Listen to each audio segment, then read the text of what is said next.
Halo, jumpa lagi teman-teman sekalian.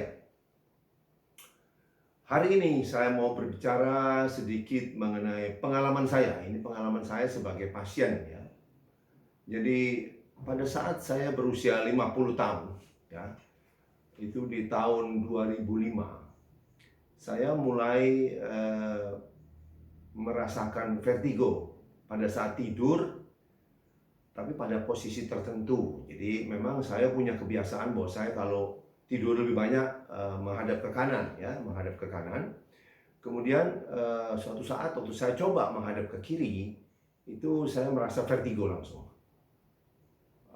Vertigo itu spinning sensation, jadi kayak muter ya.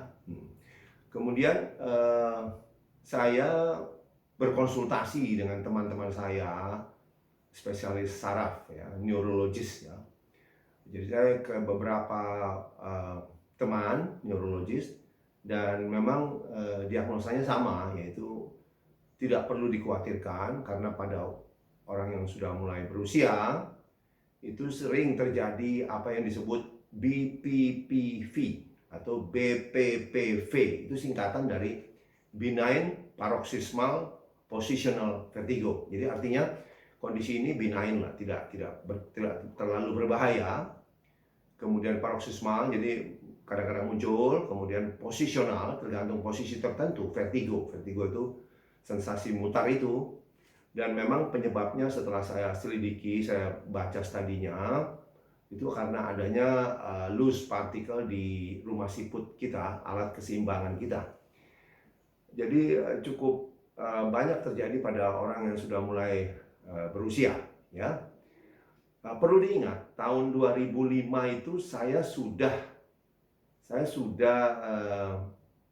menjaga kadar vitamin D dalam darah saya, karena yang sepanjang pengetahuan sayalah yang pertama memulai interest atau animo terhadap vitamin D setelah saya melakukan penelitian pada akhir pendidikan saya di 1992 di Surabaya.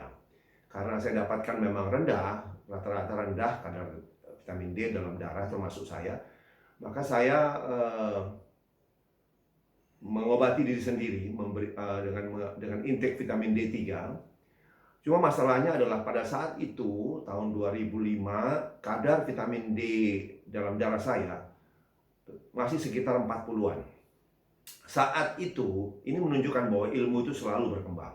Saat itu semua orang termasuk saya masih mengikuti guideline dari The Endocrine Society dari USA. Jadi itu guideline mengenai kadar vitamin D dalam darah yang juga dianut oleh laboratorium di negara kita. Dan menurut kriteria itu, yaitu sufficient, yang cukup adalah 30-70, dan yang dianggap kurang itu adalah deficient, itu di bawah 20 nanogram per mililiter. Jadi pada saat itu dengan intake vitamin D3 yang memadai, maka kadar saya adalah 40-an nanogram per mililiter di tahun 2005 ya. Tetapi saya mulai merasakan adanya vertigo itu pada posisi tertentu tidur. Dan setelah berkonsultasi dengan banyak dokter, teman-teman dokter neurologis, bahkan saya sampai pergi ke saudara saya yang di Singapura ya, beberapa dokter juga teman-temannya neurologis, sama pendapatnya, itu adalah BPPV, bagaimana mengobatinya, dikasih obat-obatan simptomatik ya, dan diberi latihan. Jadi apa yang menyebabkan kita vertigo itu dicoba sedikit-sedikit, jadi seperti diberikan adaptasi begitu ya. Tapi sangat tidak enak karena itu nausea, ya rasa mual, ya seperti mau muntah. Untungnya saya tidak sampai muntah. Kemudian bersamaan dengan berjalannya waktu, saya belajar juga banyak pengetahuan baru mengenai vitamin D.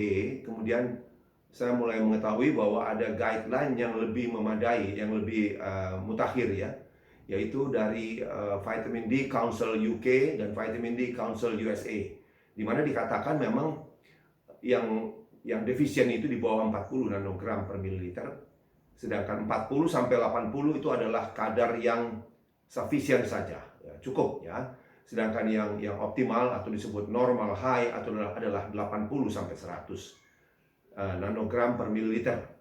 Oleh karena itu, saya saat itu saya sudah berusaha mencari. Tahun 2005 saya cari studinya, tapi saya tidak menemukan ya hubungan BPPV dengan vitamin D.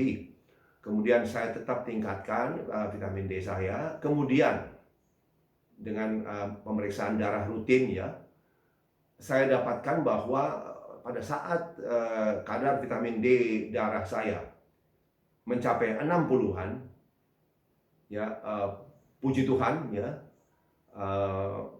semua BPPV itu amblas, tidak ada lagi, tidak pernah sampai detik ini tidak pernah. Jadi itu saya mendapat kesembuhan pada saat vitamin D dalam darah saya lebih dari 60 ya, lebih dari 60. Dan setelah mengetahui pengetahuan yang lebih mutakhir, sekarang kita harus tetap berpegangan pada kadar vitamin D dalam darah yang optimal, yaitu 80 sampai 100. Lewat sedikit tidak apa-apa karena masih ada safety margin ya. Dikatakan jangan lebih dari 150, bahkan ada beberapa penulis yang mengatakan yang optimal itu adalah 100 sampai 140. Tapi itu boleh diperdebatkan lah ya. Buat saya adalah saya pertahankan sekitar 80 sampai 100 ya, karena dengan itu ternyata vertigo saya hilang. Dan baru belakangan saya mendapatkan studi yang memperkuat itu, yaitu dari Mayo Clinic, dan sudah ada beberapa lagi yang lain, tapi yang paling prominent tentunya Mayo Clinic. Siapa yang tidak tahu Mayo Clinic? Dari tanggal 8 November 2019 ya, baru tahun lalu itu ada statement dari Mayo Clinic yang pusatnya, sekarang udah banyak Mayo Clinic ada di 5 state di Amerika, tapi ini yang pusatnya di Rochester, Minnesota, itu mengatakan bahwa memang vitamin D itu sangat berpengaruh dengan BPPV, yaitu apabila rendah, kemungkinan pada saat Anda menginjak usia tertentu Anda akan kena BPPV ya. Jadi saya bersyukur pada saat itu saya bisa sembuh secara tidak sengaja. Secara kebetulan pada saat saya tingkatkan vitamin D saya, gejala vertigo itu tidak pernah lagi saya alami. Tujuan dari video ini adalah pada saat saya berbincang-bincang dengan teman sekolah saya yang tinggal di Bali. Wah, beliau juga ternyata punya masalah yang sama. Jadi tujuan dari video ini adalah memberikan informasi kepada teman-teman ya. Semoga orang-orang yang mengalami hal yang sama dengan saya bisa juga disembuhkan. Cukup simpel, vitamin D. Kita tahu vitamin D ini berpengaruh pada semua sel, semua sistem di tubuh kita. Ya, jadi saya berulang-ulang kali saya quote kata-kata dari Profesor Manuel Pinto Coelho dari Lisboa di Portugal ya. Dia mengatakan bahwa most of the medicine taken today, they are trying to imitate the function of high dose vitamin D3. Terjemahannya kira-kira kebanyakan obat yang diminum saat ini, hari-hari ini, itu adalah berusaha meniru fungsi dari vitamin D dosis tinggi. Jadi kalau ditanya dosis tinggi itu berapa? Nah, itu percakapan lain. Lihat video-video saya yang lalu sudah saya jelaskan dari A sampai Z. Demikian video kali ini, semoga bermanfaat dan sampai jumpa di video yang lain. Terima kasih.